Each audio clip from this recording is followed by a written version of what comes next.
We stopped somewhere in number 5 or something farther away, yeah? We were about to, we had some on number, 5. Yeah, we had it, but we, well, 6, no, I'm looking at the,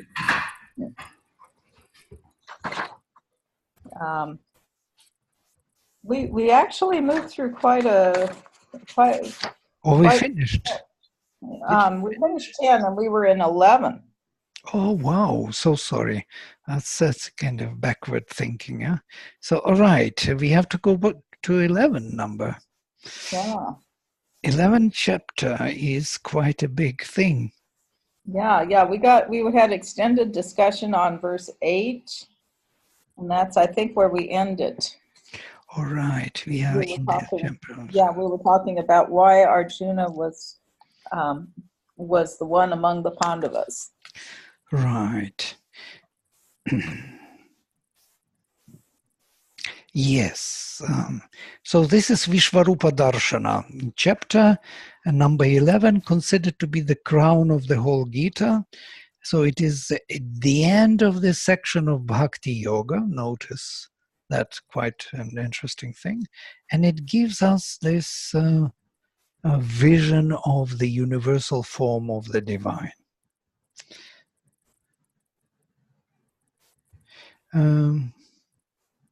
Yes, here he says that Natume shakyase drashtum, natumam shakyase drashtum, anenaiva svachakshusha.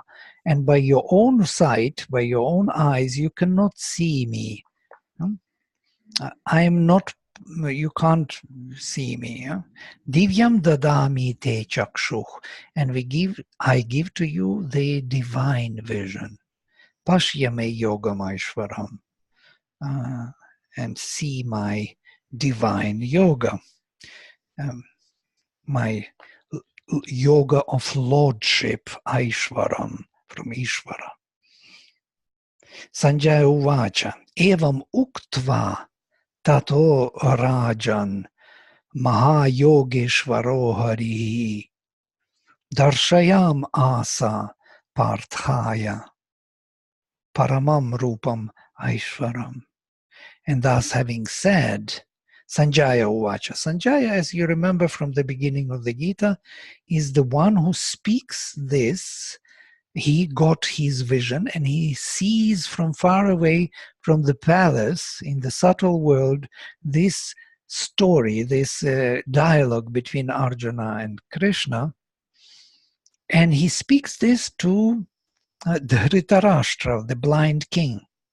So the blind king asks him questions, and now he says here again, Eva Muktva, having said so, thus having said, Tato Rajan, after that the king, Mahayogeshvaro Harihi, O king Rajan, he addresses Dhritarashtra, Mahayogeshvaro Hari, the great yogin, Hari, that is Krishna, Darshayam Asa, showed Parthaya, to Partha, Paramam Rupam Aishvaram, the supreme form of the Lord.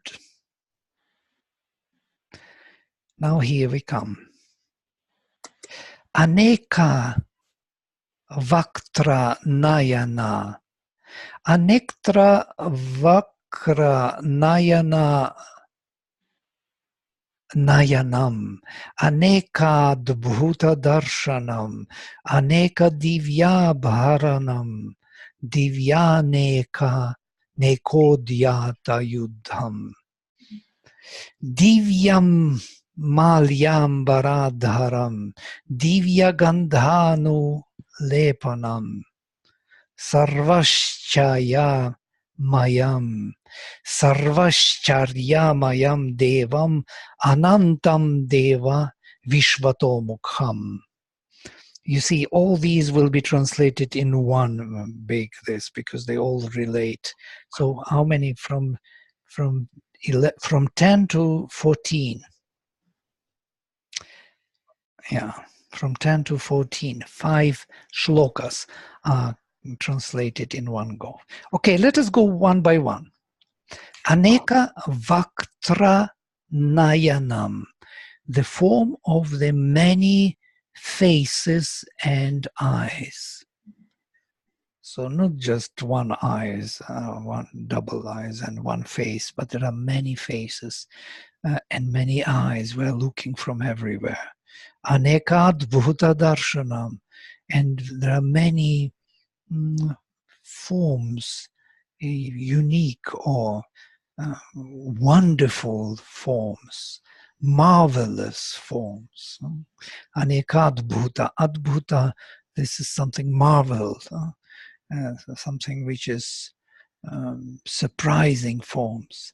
Anekadivya bharanam, with many different shapes of ornamentations or clothes, dresses, divine appearances. Divya nekodya yuddham, and having many different weapons, divine weapons. Divyan, it is divyan. Eka udyata yuddham. Divya Malyam Bharadharam. Maybe I will have to read everything. Divi Surya Sahasrasya Bhaved Yuga Yugapat Uttita Yadi Bhach Sadrishi Sasyad Bhasastasya Mahatmanah Tatra Ekastham Jagat Kritsnam Pravibhaktam Anekadha Apashyat Deva Devasya Sharire Pandavastada Tatahsa Vismaya Vishto Hrishta Roma Dhananjayah Pranamya Shirasadevam Kritanjalir Abhashata. So Sanjay Uvacha, I will read this for you first, that you will have coherent, and then we will go word by word. Having thus spoken, O king, the master of the great Yoga Hari showed to Partha his supreme form.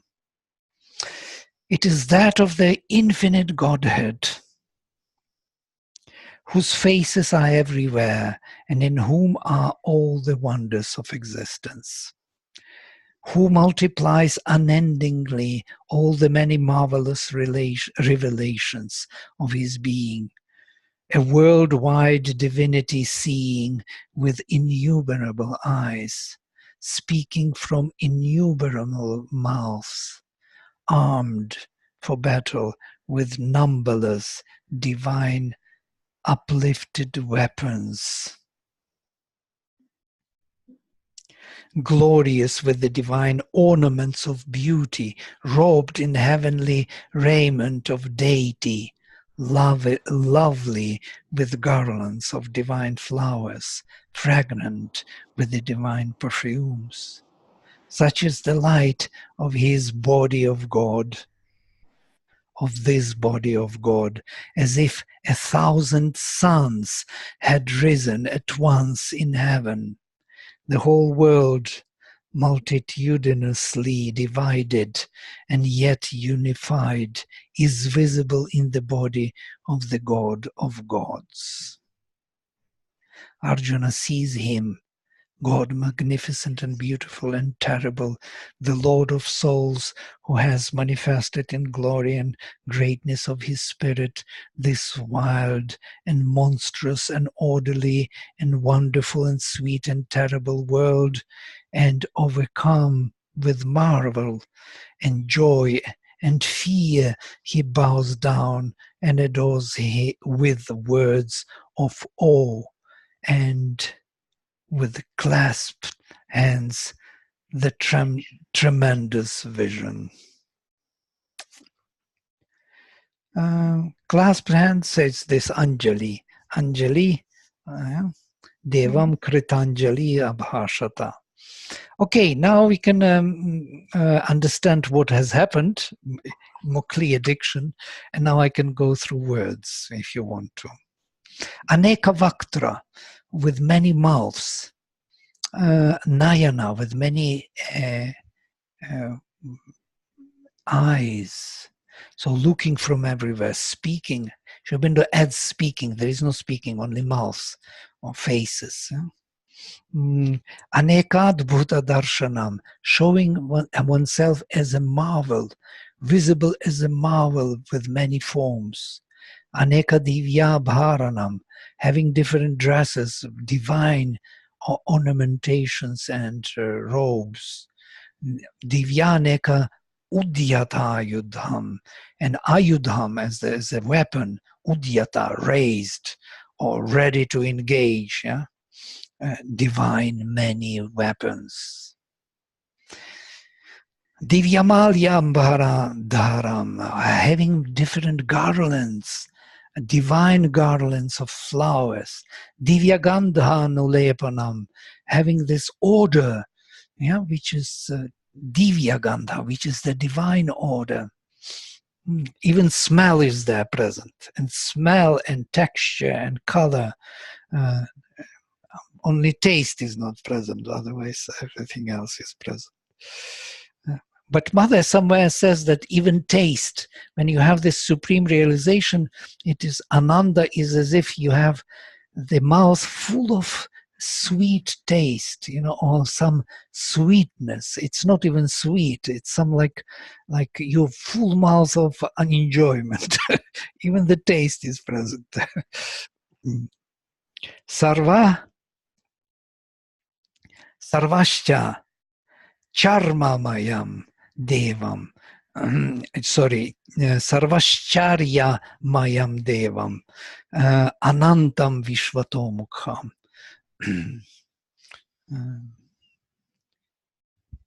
Yeah. With the God who is infinite, with faces everywhere from all the sides. You started with Ishvara, Lord. Yeah, and Sarva Ashcharyamayam, made of many Ashcharya. Ashcharya is this surprise, or struck with admiration. Or Ashcharya is this surprise or wonder, made of many wonders, divine, Anantam, infinite, Vishvato Mukham, whose face is everywhere in the universe. It's like many, many millions, billions of faces. Yeah, it is the Lord. Why do you say this? No, because I was wondering, Ishvara. Well, I don't remember Ishvara's characteristic. It is Ishvara, yeah, the Lord. But the Lord, Ishvara, why is it Ishvara, Lord? Is it only one Ishvara and one Lord? Ishvara is actually literally means from root ish, to possess. It's a master, possessor. And that's why the Lord. You see, Sanskrit is never playing this game, whether there is one Lord or many lords. It tells you what it is now. Yeah? It is this, the possessor, the master. Whether there is another Lord, there is no question about it. He is the Lord. Yeah? The master is here. It is felt. It is understood, known. It doesn't debate whether... So this is a Divi Surya Sahasrasya, as if in heaven, of thousands of suns, Bhaved, Yuga, Padutita, as if thousands of suns were rising in heaven. Now, these 1,000 suns were compared to nuclear bomb for the first time. You remember, this was taken from the Gita. I do not know why they brought nuclear bomb here. It has nothing to do with the Lord. Oh, here it was. The story was that the scientist Robert Oppenheimer, who was the genius who worked on that, Manhattan Project. He had been a student at Harvard and actually had taken Sanskrit at Harvard and done his own translation of Gita. And then he studied more in University of California, Berkeley, when they started as a physicist. And so he had been actually a student of Gita, and he was the one that those words came to his mind when he witnessed the first test. Mm. So, it's one individual's, experience no one else had before, that he had no other words to describe it. Yeah. Scary, yeah? Yeah. The heaven is our higher mind, and 1,000 suns must be enlightenment, which is. Yeah, I don't think that. Heaven is the high mind here. It is just heaven. Yeah. There is no such configuration what we have in the Veda when we speak about three heavens. Even in the Veda, when they speak about heaven in general, it means the spirit or something higher than physical. Yeah, some higher hemisphere. So it's a very general word. Yeah, from root div to shine. Actually, div is to shine. From here, deva, the God. God is actually a shining being. Sanskrit has always this roots behind, and there is no word God in Sanskrit, for example. What we translate as God, it is deva, shining being, someone who has a lot of light of consciousness. And what is there? It can be any small God or big God or supreme God. There will be the same Deva, because it will shine with the light of consciousness. Again, the same problem as with Ishvara. So there is no definition of the word prescribed to indicate only one particular thing. So in heaven, this rising of thousands of suns, as if it was. Yadi bhach sadrishi sasyat bhasach tasya mahatmanach. Yeah. If there would be such a light, yeah, that would be the light of the great self, of the Mahatma, of the great being.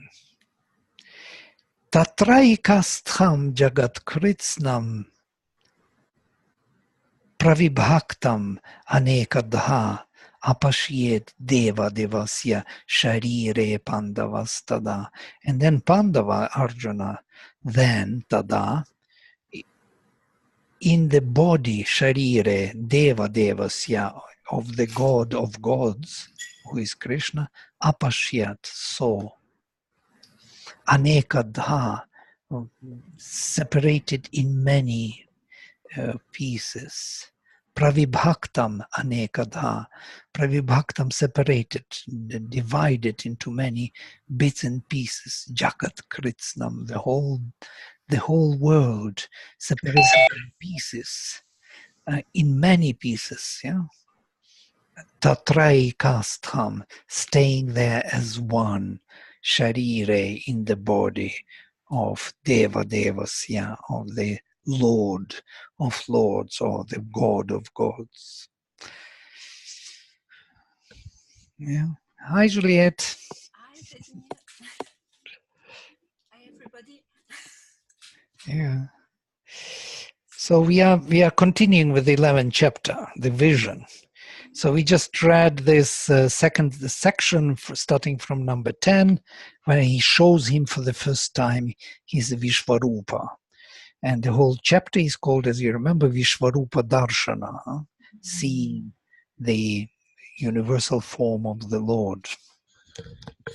So he gave him the divine vision, and now for the first time he saw that, with many mouths, with many eyes, with many wonders, with many forms and shapes and colors, with many weapons, divine weapons, with many divine garlands and order and flowers. He can smell also the divine gandha, the divine of perfume. Yeah? And it is the divine which is made with many wonders or many ashcharyam. Ashcharyamayam devam anantam, infinite, vishvatomukha, whose face is everywhere. As if Devi Surya Sahasrasya Bhavet Yugapad Uttita, as if it is the rising of the sun, of the thousands of sun simultaneously in heaven. Yeah, that is the impression he got. Apashyat, he saw Pandava tada, Sharire Deva Devasya, in the body of the God of gods. Ekastham, staying together, Jagat Kritsnam, the whole world, universe, Pravibhaktam Anekadha, separated in many pieces. So he could clearly see every embodiment, every form in this oneness. It's not just seeing something like one picture, yeah? You have, and what God knows what is there. Let me try to figure out. You see clearly, it is distinctly present for you. You can have a contact, immediate perception or immediate experience of the being, of all beings. It's difficult to imagine such a vision. Yeah? We are used to perceive only one thing at a time. And here there was a consciousness or a sight which could perceive all things together in all their separate appearance. That's why it is such a wonder, this vision. Tatach sa vismaya vishto Hrishtara Roma Dhananjayah Pranamya Shirasadevam Kritanjalira Bhashata. And then he, Vismaya Vishtach, with a, how to say, with a wonderful smile on the face, yeah? Or pervaded with this spiritual smile, Hrishta Roma, with the hair standing up. Hair got up and the whole body, you can imagine. No, usually Hrishta Roma, it's the hair on the skin, not on the head. Dhananjaya, the Arjuna, Pranamya, having bowed Shirasa with his head, Devam, to the god, Kritanjali. Kritanjali is this, yeah? Putting Anjali together. Abhashata, spoke to him. Arjuna Uvacha. And here we change the rhythm, we become, Anushtup becomes Trishtup.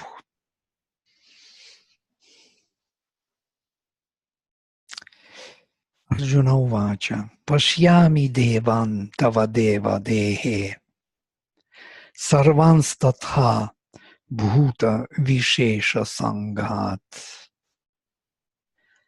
Brahmanam isham kamalasanatham. Rishinshcha sarvan anuraganscha divyan. So it sounds like this. Pashyami.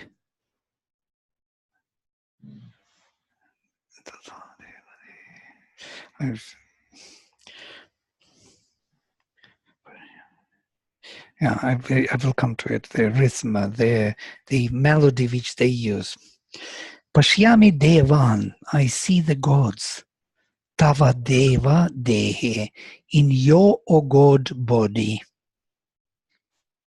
Sarvans tatha, and all also. Bhuta vishesha sanghat. All the strange or specific bhutas, the sanghas of bhutas, or the hosts of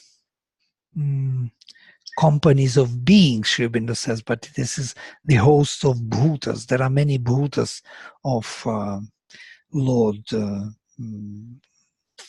Rudra, for example, Shiva. Shiva has bhutas. They always go with him. The giants, all kind of beings are there. And they are in the armies, in the companies, in the hosts. Sanghan. Brahmanam Isham. I see the Brahman, the creator. Isham, the Lord. Kamalasana Stham, who is seated, asana, in the lotus. Rishinshcha, and all the rishis, Sarvan, Anuraganshcha, Divyan, and the divine serpents. The divine serpents, one can only imagine what is there, all kind of things which we can't imagine they exist. And he will continue what he sees. Aneka bahu udara vaktra netram. I'm splitting the sandhis. Pashyami tvam sarvato nantarupam. Anantam na madhyam na punastavadim. Pashyami vishvaishvara vishvarupa.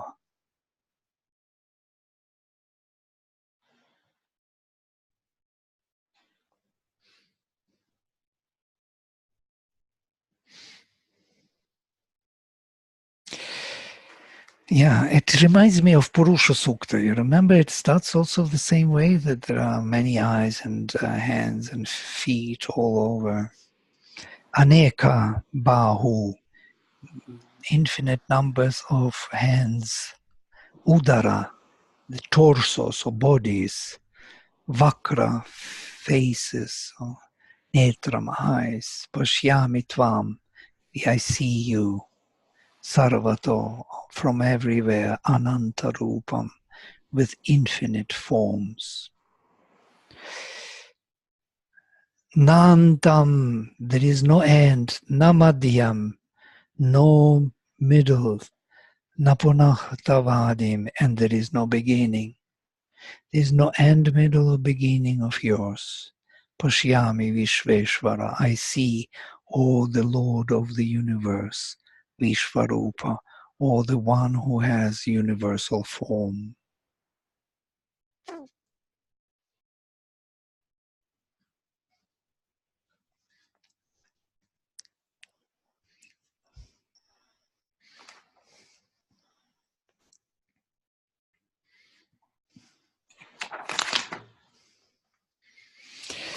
Kiritinam, Gadinam, Chakrinam cha, Tejo Rashim Sarvato, Deeptim Antam, Deeptimantam, Pashyami Tvam, Durnirikshiyam Samantad, Diptan, Diptanalarkad, Yuti Aprameyam, Dutim Aprameyam, Diptin, Diptanalarka Dutim Aprameyam. Kiritinam, the one who has the crown. I see the crown. He see him as the Lord in the crown.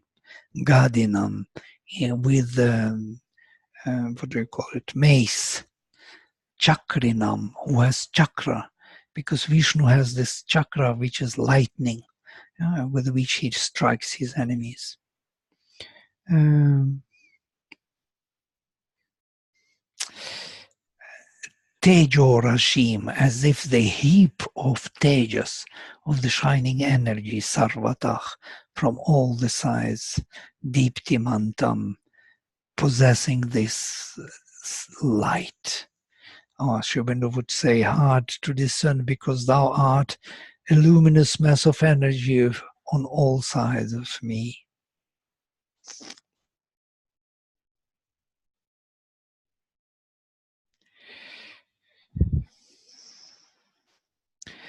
Pashyami tvam, I see you. Dur nirikshyam, very difficult to see because samantat, from all the sides. Yeah? Dipta nalarka dutim aprameyam. Dipta anala arka dutim aprameyam.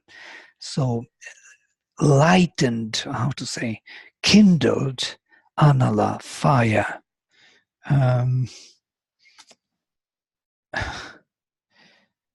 Kindled fire, arka, sun, duty, light, immeasurable. I do not know how to translate this altogether. So, light of the fire, sun, and heaven, immeasurable. So, put together. I think it's just an exaggeration which tells us that impossible, our speech cannot really capture this vision. Sri Aurobindo translates a sun bright, fire bright, immeasurable.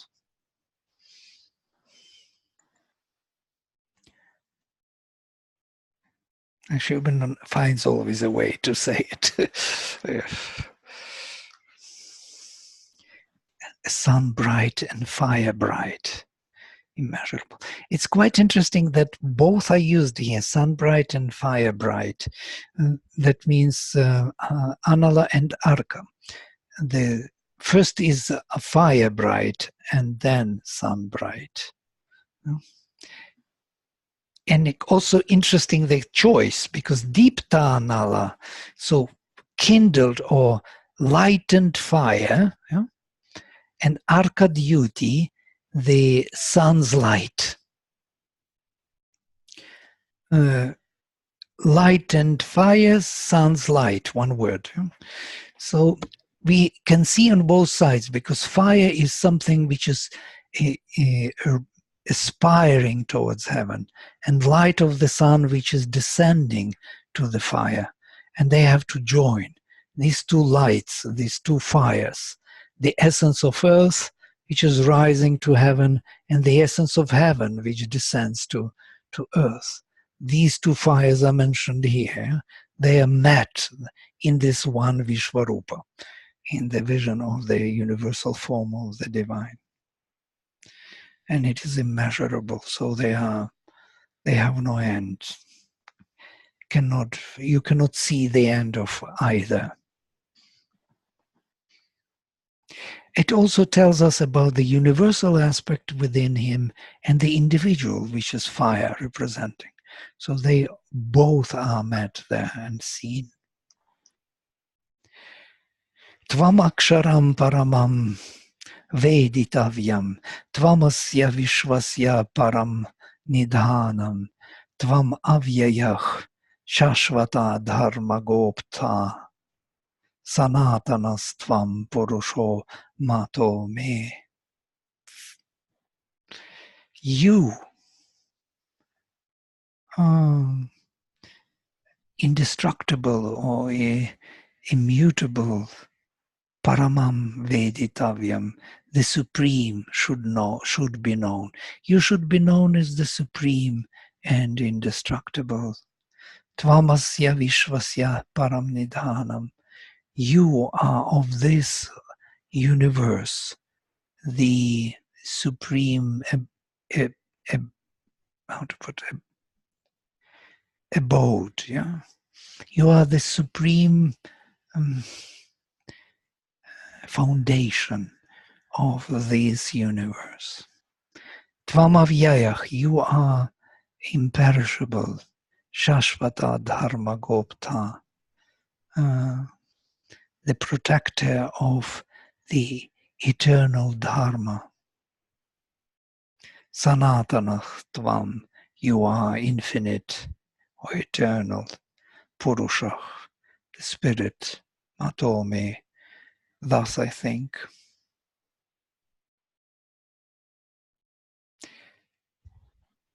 thought by me, or perceived by me. I do not know how to put it properly. Interesting how Sri Aurobindo, thou art the supreme immutable, whom we have to know, Veditavyam. Thou art the high foundation and abode of the I universe. I don't understand I universe, what it means. Thou art the imperishable. I was thinking if it is Sanskrit grammar, There is no such thing.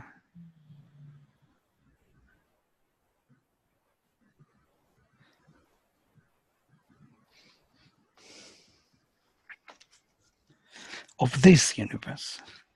Okay. Asya Vishvasya Param Nidhanam. Thou art the imperishable guardian of the eternal laws. Gopta, Shashvata Dharma, Gopta. Thou art the sempiternal soul of existence, Sanatana Tvam Purusho Matome. He doesn't say Matome, he doesn't translate. what does sempiternal mean? Sanatana means infinite. Eternal means eternal. Sempiternal means eternal. Yeah. It's an older word, yeah, from older language. It's not used anymore much. Yes, I remember that Sri Aurobindo learned his English in order to go study in England at Oxford, and so he had this a little bit of the scholarly language that that we don't speak. Yeah, it belongs to 19th century, this Victorian style, and yeah, that's why he's using these four ors all of the time. For it is, yeah, this instead of because. Nobody will say for anymore. But unfortunately, I grew up on Sri Aurobindo, and I'm using in my writings all the time for and so on. And it sounds a little bit like archaic. Yes, but well worth preserving. It's wonderful language. Yeah, it's one of the best, I think, it's quite different nowadays. Yeah? If you try to come to England, then you will be quite disappointed. Yeah, sempiternal. Anadi madhyanta ananta viryam. Anadi madhyantam ananta viryam. Ananta bahum. Shashisurya netram. Pashyami tvam. Deepta hutasha vakram. Svatejasa vishwamidam tapantam. Again, anadi, without beginning. Without beginning means always infinite. Yeah? I hold thee without end or middle or beginning. Anadi, madhya, antam. Madhya, middle, anta, end. Adi, beginning. Ananta viryam, with no end in power of infinite force. Ananta bahum, with numberless arms. Shashi Surya Netram, the eyes of our suns and moons. Pashyami Tvam, I see you. Dipta Huta Shavakram, Huta Asha Vakram, with the face of blazing fire. And thou art ever burning up the whole universe with the flame of thy energy. Svatejasa Vishvam Idam Tapantam. Now we are coming closer to the destructive vision. It will shift from beautiful to the destructive, and we'll see the destruction, what the divine creates in the universe. Already the shift is made.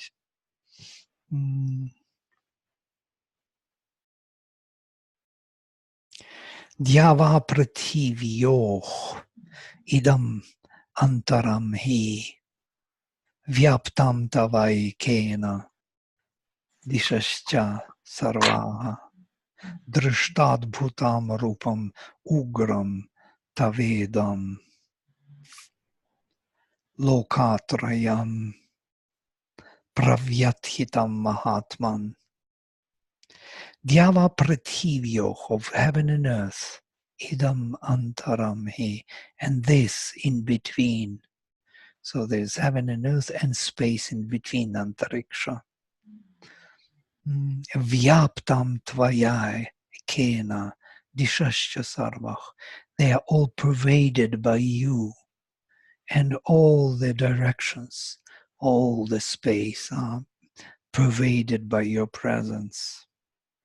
Drishtva adbhutam, having seen this adbhutam rupam ugram, this marvelous form, which is scary or terrible, ugram, tavaidam, this yours, lokatrayam vyathitam mahatman.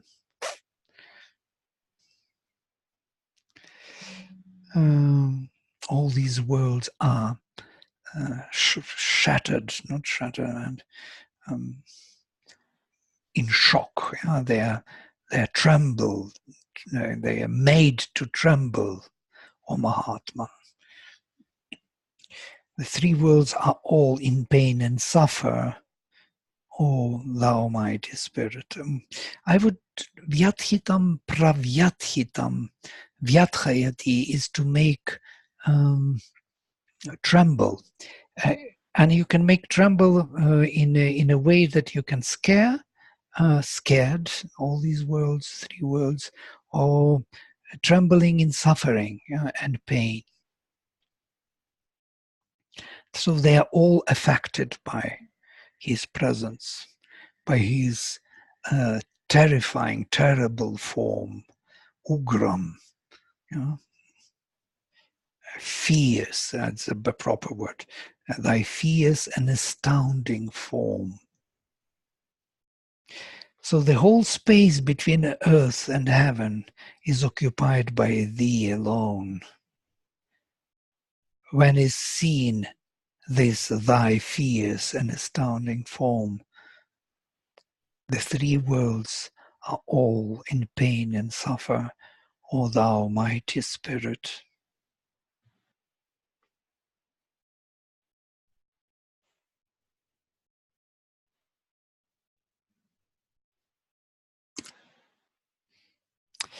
Yeah, maybe we should stop on the nice place, because when we go into the scary one, maybe scary one we will leave for next time. What do you think? Okay. We can examine what we did. We read quite a few today, 10 shlokas or something, and they are big ones, trishtups. Maybe you have some questions or something. Of course, there is not much to ask about it, since nobody saw this Vishvarupa Darshana. As Krishna himself says, nobody could ever see him in this form. And the gods always want to see, and the Asuras and Rishis, all of them are, looking for this possibility to see the divine form in manifestation. But he gives this privilege to Arjuna because he loves him. Because of this love element, he can show him. Otherwise, gods do not have love for the divine, unfortunately. They can't love the divine, because they think they are the divine. So, and also others, asuras and rishis, I do not know. whether they have this love for the divine, unless they embody it, yes. Unless they get a human form, then they can love the divine. It's quite interesting that he doesn't show them to the gods, this vision of his, and to other rishis and asuras and rakshasas. Most probably because they are typal beings. Yeah. I was thinking that the love went. The love is in the depths of what we are, and working from there to redeem this world, to make it divine again. And in that sense, you say that the gods can't love the divine, but the love is here. If they take a body, they can embody the love, which is actually here, in this side of the creation, so to say. Yeah. It's in the psychic, of course. Mother gave this once, you know, you remember, she gave to Durga to try the psychic being. It's in agenda, and Durga was always sure that she represents the divine. She never had any question or issue with anything. But once Mother gave her to try to feel how it feels to be a bhakta of the divine, you know, how to love the divine. After that, she tried, she said, from now on, I am bhakta of the divine. Because the experience she got was no comparison to whatever she could imagine. That intense love for the divine, she never experienced. The gods do not have it. But it was mother's psychic. She got to try. Of course, if she would try somebody else, maybe she would not be bhakta of the divine, because there is no psychic there. There's hardly anything. Yes, it's a good point. Yeah, it was mother's psychic. But every psychic is made of the same substance, of course, only intensity and self-awareness is of a different kind. So how do you find this revelation starting with? It sounds like a fairy tale of some kind, yeah? Well, I don't really have words for it. Yeah. Sometimes here and there I get jolted out of ordinary life and something appears, but is it this vision? How would I know? Yeah, I also wonder what it could be. It sounds something similar to what Sri Aurobindo describes as trikala drishti of the supramental plane, where you can see simultaneously all the times, past, present, and future. How can you see simultaneously these things, you know? The intensity of experience. Can you imagine consciousness which is present throughout, through all the forms, particularities, shapes, colors, in their multitudes, and at the same time holding the oneness, seeing everything simultaneously, multidimensionally. Of course, such a fulfillment, after that, you don't want to live anymore in the world. You want to go back to that Vishvarupa Darshana.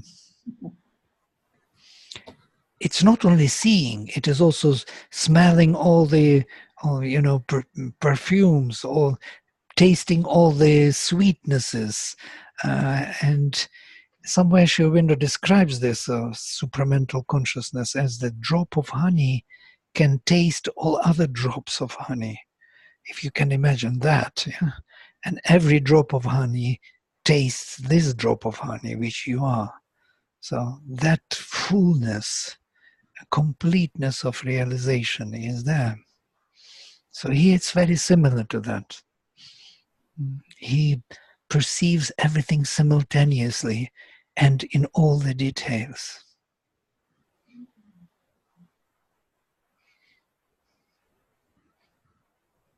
from this time on, he becomes very obedient and listening to Krishna. There will be no problem of saying yes, not asking anymore, but tell me what to do. There will be no more question about telling what to do. Just tell me how it is. And from that time on, there is a new chapter coming, and that is Jnana Yoga, the yoga of self-realization.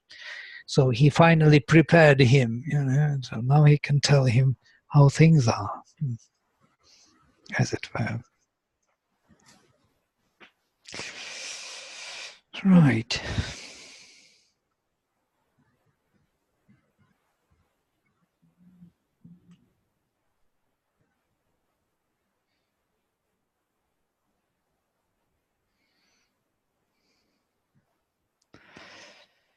Most probably, Vishvarupa Darshanam is seeing the universal form of the divine is a very rare experience. You can go beyond and dissolve yourself in the spirit, or you can stay here and have certain experiences of love and for the divine, and seeing the divine in many different forms here in embodiment. But to see the universal form, everything which comes into the embodiment, before it comes to the embodiment, all the decisions from the past, future, all the visions, all the plans, all the embodiments simultaneously, layer upon layer, all of them present within you as experience. This experience one cannot have easily. It's not a spiritual realization, as it were. It's more than that. Some kind of revelation of the divine in universe. And because it is in the universe, that's why it is rare. To become the divine beyond universe is easier, it seems, than to become the divine in the universe. You can dissolve yourself there, and here you distinctly perceive the presence of all the forms. Yeah. Yes, Lynn, you're saying something. No, I'm just listening attentively. Yeah, if you think for a second why it is so rare and so difficult to get, as he says, because it looks like he shows him some forms of himself. Yeah, if you assume that it is in that way that he will see some forms of the divine, and that's it. It's not that. It's much more difficult than it looks like. Many people misunderstood this chapter, especially those Indologists who studied Gita, and they thought at the end, even some of them proposed that Vishvarupa Darshana is not so important, because after that there is Jnana Yoga follows. So it seems that it is just a transitory experience, as it were, which was necessary to prepare Arjuna for higher perception. And I think it's total misunderstanding of this event. This is the crown. This is what we all want. We want this consciousness. This is the consciousness which we will have when the supramental will embody itself in matter. We will have this marvelous perception of things. The divine presence in all movements, in all beings. The one who sees all the beings in oneself, and the one who sees oneself in all beings, as Isha Upanishad will say. This is the vision. To see oneself in all beings, and to see all beings in oneself, it must be something simultaneously. Well, so in this context, then the next chapter, Jnana Yoga, being the actual application, such as we could do in this existence. I think so. Jnana Yoga has its own separate value, and not only in the context of the text developing, though it must be, but also it has its own domain and its own approach. Approach is changing totally.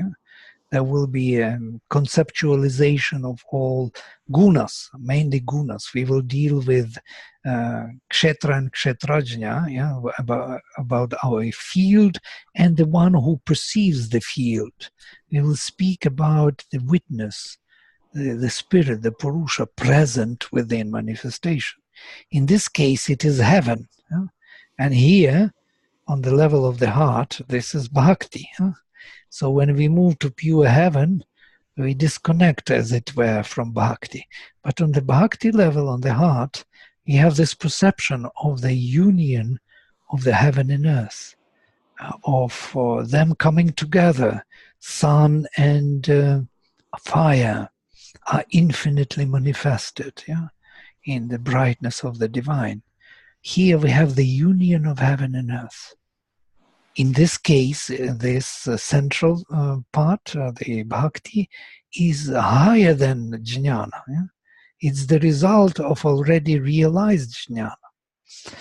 But since we have to give all knowledge, the full synthesis, the full vision, we will move to heaven and we'll deal with it in those terms of jnana yoga.